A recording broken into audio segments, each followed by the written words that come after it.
Welcome to Portals of Perception and to the internal human orchestra work. We recorded a few days ago practice 1 and practice 2, explored this idea of discovering the 3 octaves that are central to human life and enable us to operate as humans. And a few days after, you emailed and suggested that we need to create some more bridging assistance, a connective tissue, as to why are we using in these practices with the ideas we framed in the initial conversation about increasing flow, about improving well-being, about releasing blockages. Why is it that we are using movements? And what's the significance of movement? So that's just occurred in the last 24, 48 hours. We have not had time to conference about it, and I suggested let's come live on the conversation and record it as we explore. Now, incidentally, I got up just an hour earlier today at 5 a.m. and I put together a slide that I thought would serve as an infrastructure to the conversation. But even before we go there, anything you want to say about what triggered this sense that we need more of a bridging assistance, and how will you lead into this? And yes, welcome Beth, Rita, and Eleni. We are in the flow of the conversation. So please, who is ready to pick it up? How it turned up in me was all people are different, and we have different inclinations of how we enter a new territory or where we have an open door for a new exploration. Now, my personal inclination would be, if I can feel it in a psychosomatic throughout way, I'm content. I know it works. Not everyone is like that. Someone needs to have first a mental landscape that makes sense, and then they can trust to enter the exploration, and then they can maybe allow themselves to feel. Someone might need to practice it time and time again, trusting that it might come to work and they're willing to try. And then one day something changes and they're inside it. And I realized that just speaking from what comes easily to oneself does not necessarily make it accessible for another person, which doesn't make one inclination more valid or less valid. We're just differently configured, differently wired. And it felt like in order to allow access to as many unique individuals as possible to find whether the practice might be useful for them, we need to have more scaffolding or connective tissue to bridge the feeling and the experience of making a movement with maybe added mental image or thought. And also, it got me just genuinely curious. Why does it work? How does it work? I can feel it works, and it's beginning to tickle up the other inclinations are not as easily accessible to me. And it's beginning to tickle my potential scientific mind, perhaps. So that's just for starters. Yeah, Rita, thank you. Wonderful. It brings up for me, I'm just going to take a moment on an even broader tangent, because in the work I've done with leadership teams over the last 20 years, one of the insights I stumbled on and I have been sharing with teams for those 2 decades, which is an epiphany for many of them, is the realization that we are indeed wired differently. So in a team situation, there is exactly the blind spot that you describe. If the boss is a reader everybody thinks that they need to provide position papers and documents for reading because the boss requires that I want to read on every material before we have a conversation. Some companies actually, that's their modus operandi, because the leader of the company is wired in this way. But it so happened that some people are readers, some people are visual processors. They need to see images and visuals and graphs. Some people are conversationalists. They can hear the content, but they actually are not able to internalize it until such time as they can say it back to you in their words and be part of a participative conversation. And some people are kinetics. They need to move about and play with their hands and do things. So that's the very simplified version. I actually codified more what I call in that context processing preferences, and which are to do with different brain wirings. Sometime in other places they will talk about it as different intelligences. So what you're saying, this specific approach we are emphasizing in the work movement. And some people are very easy with movement. They have access to it. Maybe they have a background in dance. Maybe they have a background in martial arts. Maybe they have background in other modalities that have somatic practicing. So they take it as, yeah, for sure. Makes sense. I'm living inside a human body. Let me move with that body, and it will help me create change and alter my state and produce well-being. And your epiphany is, we can't take it for granted. Some people will need guidance as to why we are approaching it in this way. Eleni, what would you want to build into this awareness?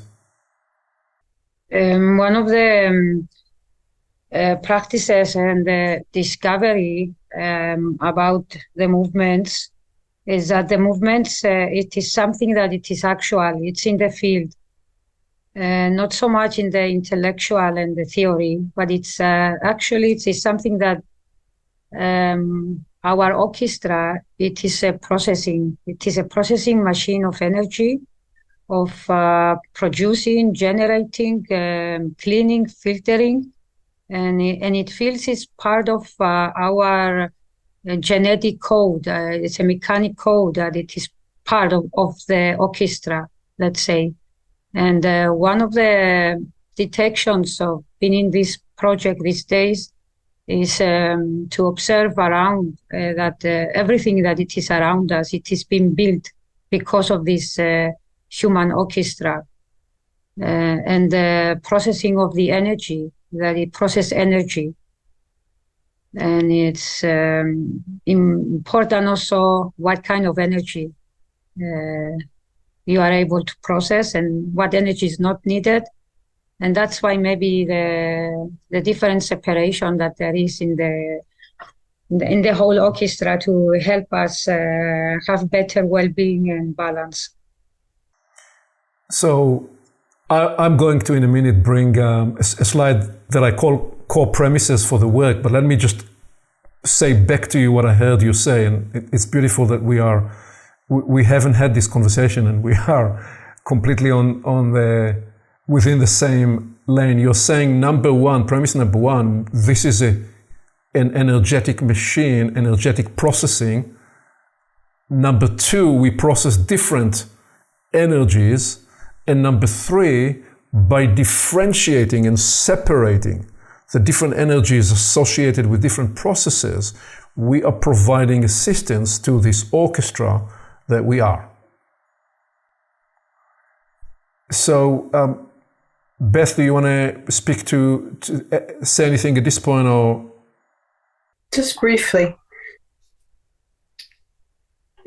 Part of the bridging, it seems to me, is that lived in a time where you can get away with doing one thing.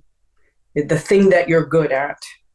But the times that we're moving in have a lot of change where being able to do many things at the same time in a way that's not only healthy but connected actually seems to be really on these days.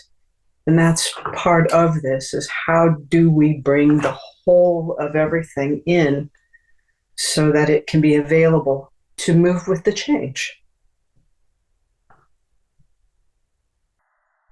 If you looked at yourself while you were speaking, what was so beautiful, you said, we do many things, and you're just holding your hand like this. This is part of the human design. We don't have a hand with one finger, we have 5 fingers. So we are designed to be able to do many things. The many fingers, they represent that we are a 5-fold. When we stand and we let the limbs out, we are a 5-fold radio set, 5-fold processing structure, suggesting that 5 is an important nature of who we are as a processing unit. In this case, 5 energies that we process. And at another time in the future, in this practice, we will bring focus to those 5 energies. So here is what I spontaneously pulled just an hour ago, and I thought we will use this to chat about this intuition that prompted you. And so yes, internal human orchestra work, IHOW number 2. And we're actually going to place this before, we recorded already practice 2, we're going to place it before so it becomes a bridging to what we did in practice 2, which was a build on practice 1. Well, so your suggestion was that we reflect on why do we use movement in internal human orchestra work practices? What is the value? What is the impact of movement? So I thought, okay, can we try to establish some core premises to this approach? Well, core premise number 1, the human, as you said, Eleni, is a physiological and energetic, and I'm adding a mind being. We are a being that has a physiological dimension, the physical body, an energetic dimension, and also the dimension of the mind. And because of that, we propose, number 2, that well-being, functional capacities, or lack of, they are generated and sourced in those 3 dimensions: the energetic, the mind, and the physiological. And oh, by the way, when I say energetic, mind, and physiological, it includes, implicit in it is emotions as well. Emotion, when you look at the word, is energy in motion. So when we talk about the energetic and the mind, in that composite of those 2 dimensions, they produce also the emotional energy. When we will talk about the 5-fold natures of energies, we will bring a focus that one of the energies is emotional energy, and how critical it is that when we talk about mental, emotional, physiological, that these are part of the integration of the flow. To stay simple on this occasion, we are looking at this through a 3-fold mindset, 3-fold lens. A lot of what we feel and experience, what we are suggesting here, is generated and sourced firstly in the energetic dimension, or will produce an energetic byproduct, as Eleni suggested. And therefore, premise 3, compromised health, compromised well-being, compromised vitality and functionality are often associated with some kind of an energetic blockage or depletion. So what we are saying is, to improve well-being, to improve balance, to improve functional readiness, we look to ease energetic balance and flow through movement. I mean, there is a reason why I'm speaking with my hands, because there is the meaning and the intention. So this is where the mind comes into it. The intention and the awareness of what I'm speaking about is not just, I'm not just a speaking head. As you said, Eleni, we are a whole system. And the flow and the intention and the awareness and the meaning of what I'm communicating now and sharing is processed not just through the head, but through the throughout appreciation of the totality of the full orchestra that I am. And to stay simple about the orchestra, we are talking here about 3 sections of the orchestra. Like there is the string section of the orchestra, and there are other sections. So in here, in this context, we are speaking about the energetic, the physiological, and the mind dimensions of the orchestra. And what we are suggesting is that movement is actually a way to attend to all 3, especially when we bring awareness and intention and sensitivity to the movement. And then, as a result of that, premise 4, movement is therefore both physical and energetic. And with awareness, it can include the mind's presence too. So, facilitating thereby enhanced flow, enhanced inner conductivity and readiness. So as an example, when Rita led us through practice 1 of the 3 octaves, you initially introduced a movement that framed different spaces in the energy field around us. So there is what we are suggesting, a significance of using our hands in different spaces around us in the energy field. And you introduced that as layer number 1. And then you said, can you now bring into it a quality, an intentional quality that you may want to associate with the foundation, or with the process, or with the connection. And those of us that, by the way, are interested in ancient and sacred art will obviously immediately think about all those pictures where we see sometimes golden halos around the head, and in different religious paintings all over the world, in all traditions, you see certain properties and certain images painted around people when people were more sensitized to those properties, to those energetic properties, with some being able to see these, with others being able to sense these. And what we are saying is that we have the capacity to actually work in that energetic body, physiological, energetic mind body, by using movement. And so therefore, finally, premise 5, for example, our hands, they are physiological tools, they're physical, and they have energetic nature, energetic properties. So if you deal in the realms of healing, you know that the 2 hands have different energetic natures and properties, and you will use those appropriately. Again, part of a different conversation that we will come back to at another time.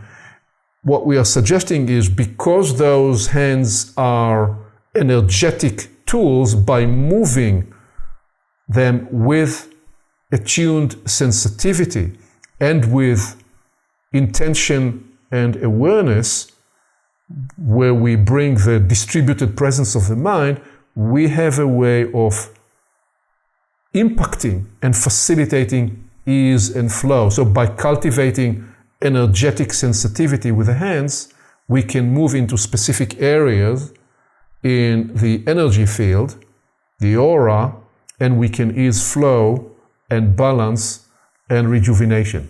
So I just said quite a bit there as a grounding into why we are approaching the practices we are approaching with the facility of movement, I intuit that you might have something to add to this, if not necessarily by adding conceptual complexity, although you may go there as well, by speaking to your experience, because you have been in this space of practice for many, many years, and you can speak to it from the mastery of your experience. So please. Well, I'm just wondering on how would I in myself differentiate the energy and the mind, because both are part of what constitutes us that you can't as easily see as you would a hand or an ear. And interestingly, where my mind is going is, could it be that energies are something that we are given? So it's property that is always potentially there. You know, even if you look at cellular level, atomic level, subatomic level, we are seething masses of vortices of energy that you can't see with naked eye. But then if you consider the phrase making up one's mind, it's making me think, the mind, would that be the when you consciously decide upon how to use your energy allocation, that will in time make up your mind? Yes, which is a build, Rita, on the first point Eleni made, which is when we look at energies, we're looking at a whole gradient of different energies. So there is a particular energetic property in the kidney, and there is a particular energetic property in the lungs. And likewise, there are energetic natures and properties in the liver and the heart. Those are naturally given. So when the heart, when the liver, when the kidney are in their optimal well-being and vitality and function, there is an energetic property, energetic nature that accompanies those. And oh, by the way, there is a way to charge or facilitate or ease different parts of our energetic orchestra. So that all is part of the automated energy workings of the orchestra. What you are describing is that there is above the neck in the head and the mind that unique nature, which is it's not automated. Some aspects of it are automated, but other aspects, other dimension is something we can intentionally direct, intentionally choose to focus on. And this is where we may be different to all other little creatures on this beautiful planet we call Earth. So the trees, the plant life, they don't need to travel anywhere to get their food. They are grounded to receive the food from the earth where they are. Animal life is given mobility such that the tiger, the dolphin, the hawk, each in their way can travel to find their food. We humans, we also have legs, so we can travel to find our physical food. We are also given the mind, and we can travel to places with our mind and bring to us different impressions and different ideas and nourish ourselves mentally, emotionally, spiritually through the workings of the mind. So we're talking about the full range of that as part of the orchestral composition of human life. And over time, we will bring increasingly into internal human orchestra works practices that involve imagery and meditative natures to bring the mind along with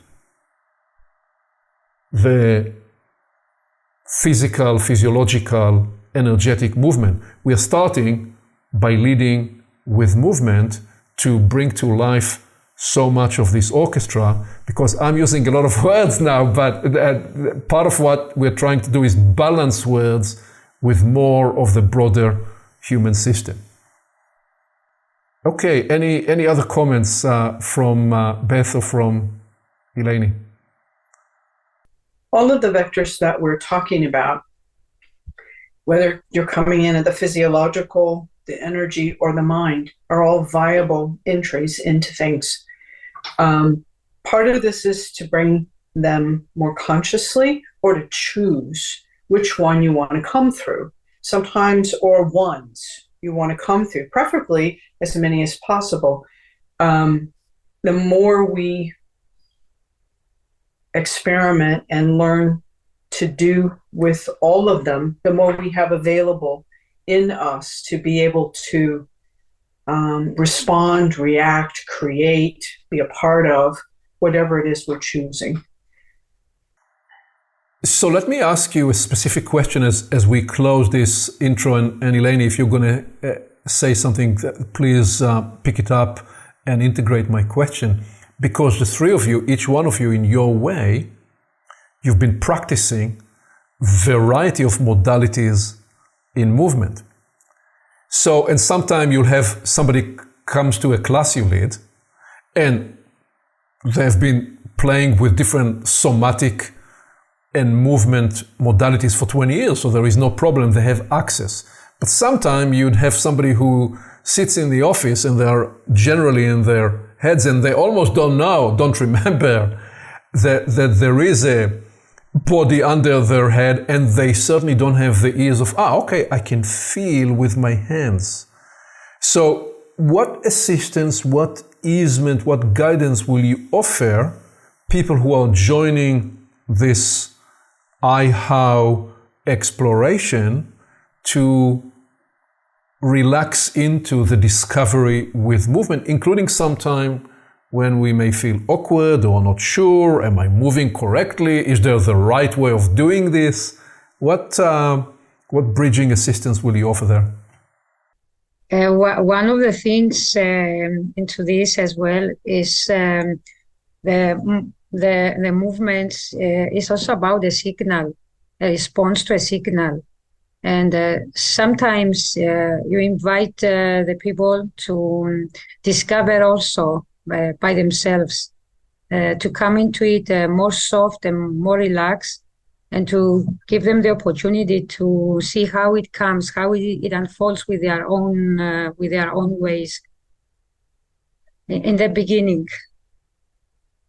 And so the practical awareness you're offering there, in many of our practices, we will invite and guide people into a specific practice, and there will be some descriptive language, and there will be a demonstration. And what you're also saying, at times we will say, discover for yourself, listen to and watch whatever we do, and at the same time, very much in the way Beth spoke to in the first practice. I don't remember if it's in the first or the second practice. I think in the first practice, this idea of you want to tune outside and also tune inside, listen inside, and let yourself discover where your hands or where your movement guides you, because actually we are interested. There is value in you discovering this internal attunement and intuition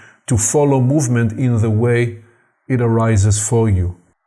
In episode 1, we introduced the idea of the internal human orchestra, and the sense that being a human means we are living in a system that has many, many instruments, many parts, all the way from all the cells in our body to the internal organs, to the inner lives of feelings and intuitions and nudges, instinctual, mental, and emotional. All those different dimensions are part of the human orchestra.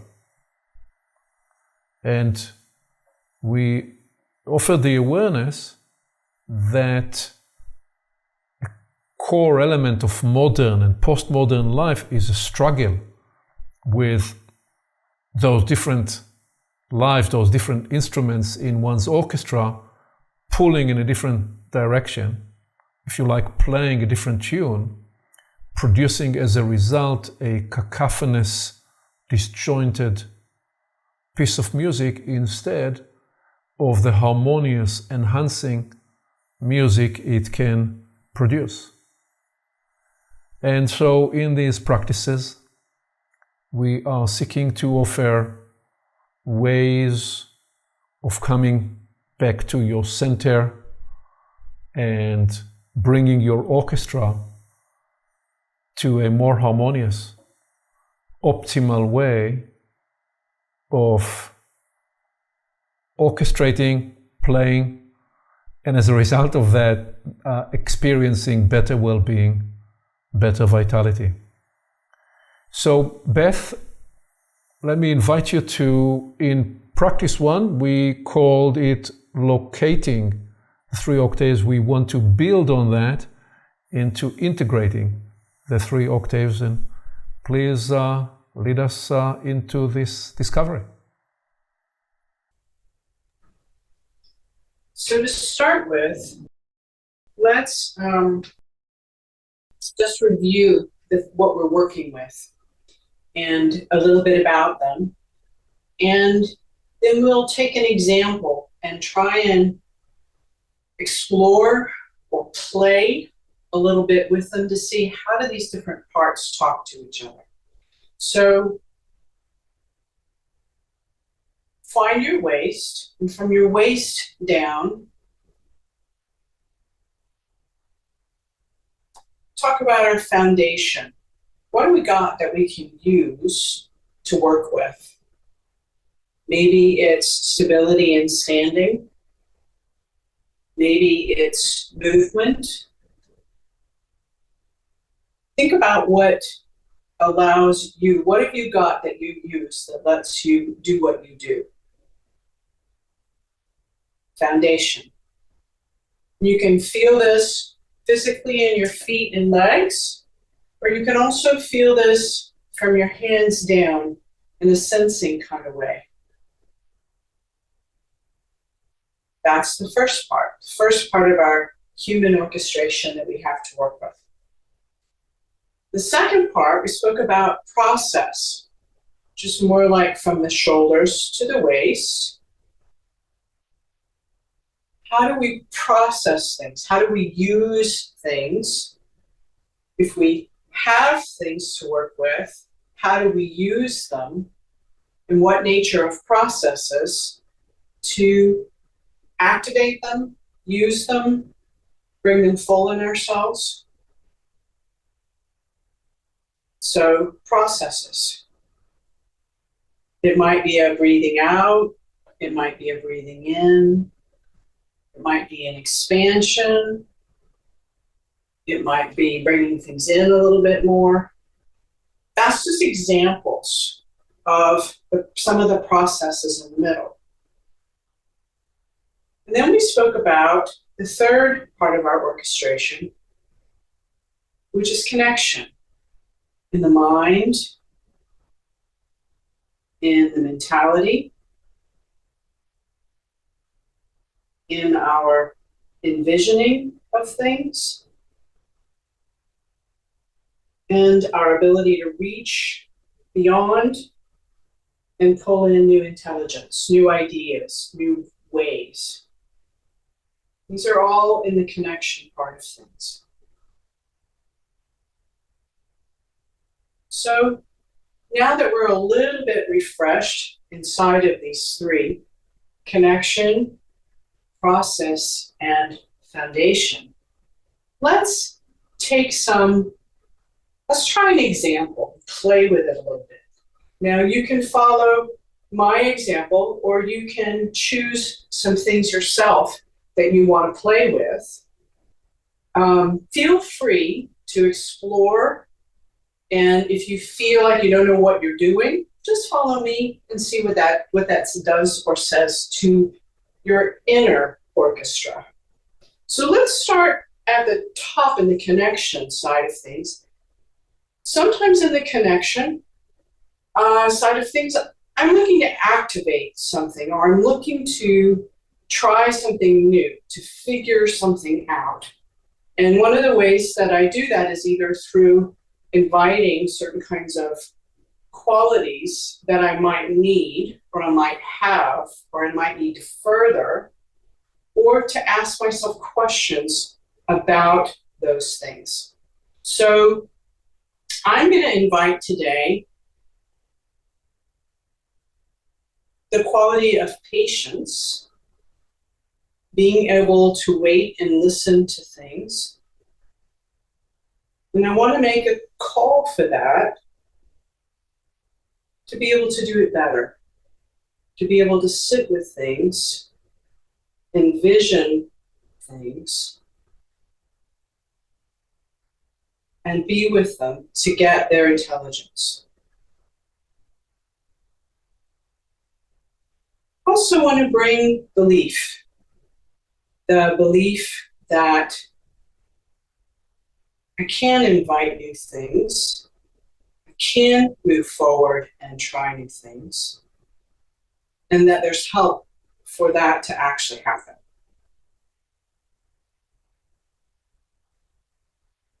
I'm going to stay with those two, and let's bring them down into process. So inside of patience, often I think about the idea of waiting for something to happen that tells me what's going on, what's needed, how something needs to happen. Sometimes it's just syncing with the timing of something else. So maybe in the process of things, I need to broaden my timing and my speeds to have something that goes a little bit quick or a little bit slow till I find the speed that fits with what I'm trying to do. And maybe it's a big thing, needs lots in my process. Maybe it just needs a little bit in the right way so that I can sit with something until I understand or feel what that might call for. And while I'm doing that, I'm going to go into the belief side of things. Is it possible? Can it be done? And am I doing it by myself, or is there help, whether it's from people or energies that support being able to find the patience, being able to be in the new?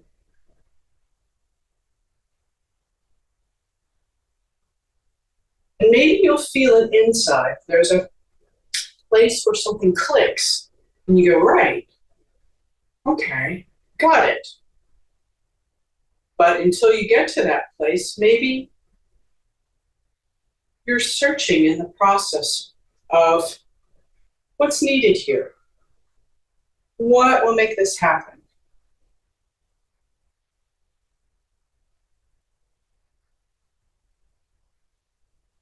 Now let's move into the foundation of things. So we're talking about, in the process, seeking patience and the belief that something can happen. We explored a little bit about what's the nature of process or doing that might need. Now let's look at foundation. In the foundation, that might be a skill that I might need, or we might need, to be able to move with something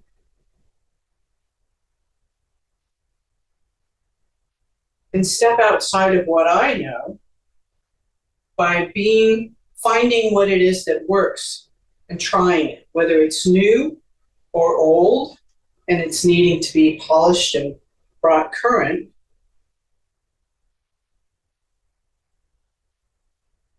or going very deep inside where you hold certain beliefs about change and see if they're still true.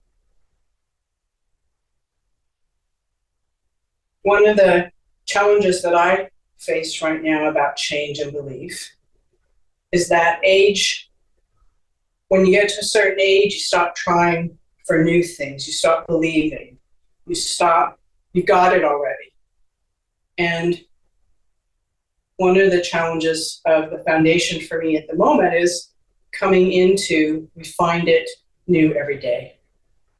What's it like today to have patience, to believe that we can do something new, something useful.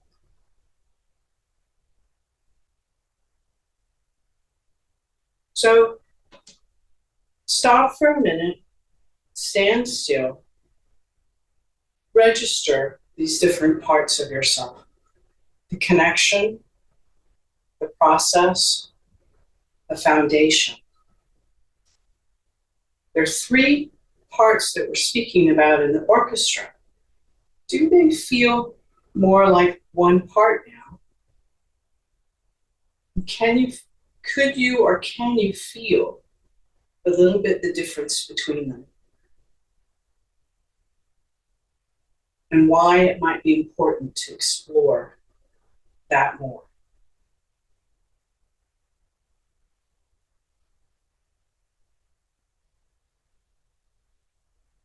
Hopefully we'll open that up in the next part of this practice into IHOW and these 3 orchestrations.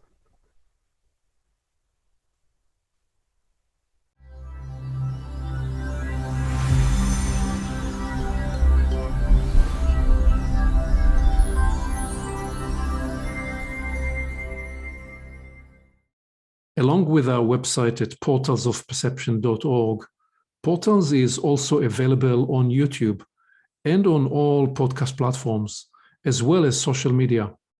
You can become an active member and join the conversation in community events.